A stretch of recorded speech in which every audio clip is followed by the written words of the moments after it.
ప్రతి ఒక్క influencer software కష్టాలు చెబుతారు, కానీ ఫార్మా వ్యవస్థ ఒకటి ఉందని, సాఫ్ట్వేర్ సామ్రాజ్యం తర్వాత వరుసలో ఉందని చాలా మందికి తెలియని కూడా తెలియదు. మీకు జలుబు చేస్తే సిట్రజిన్, దగ్గు వస్తే డెక్స్ట్రామిథాఫ్రాన్, జ్వరం వస్తే యాస్పిరిన్ తయారు చేసి అందించేది మేమే. రోజులో 10 గంటలు ప్రపంచానికి దూరంగా, పొల్యూషన్ కి దగ్గరగా బ్రతుకుతాం.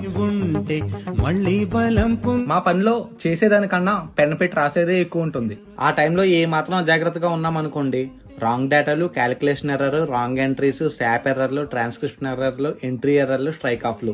అప్పుడు మొదలవుద్ది మా ప్రయాణం. గ్రౌండ్ లెవెల్ నుంచి హై లెవెల్ వరకు ప్రతి ఒక్కరికి సమాధానం చెప్పుకోవాలి. వాళ్ళు అడిగే క్వశ్చన్స్ ఎలా ఉంటాయంటే, ఎందుకు, ఏంటి, ఎలా, ఎప్పుడు, ఎక్కడ, అవునా, నిజమా, నమ్మొచ్చా, నీ ఎక్స్పీరియన్స్ ఎంత, వేరే కంపెనీ ఆఫర్లు ఏమైనా ఉన్నాయేంటి, వెనకేమైనా ఆస్తులు ఉన్నాయా? ఇదంతా ఒక్క సంతకం పెట్టడం కోసమే. పొరపాటున ఏమైనా తప్పు చేసామనుకోండి, ఇన్సిడెంట్లు, డీవియేషన్లు, ఇన్వెస్టిగేషన్లు, కాపాసు, ట్రైనింగ్స్, సస్పెండ్లు, టెర్మినేషన్ వరకు వెళ్తాయి. పని చేసేవాడు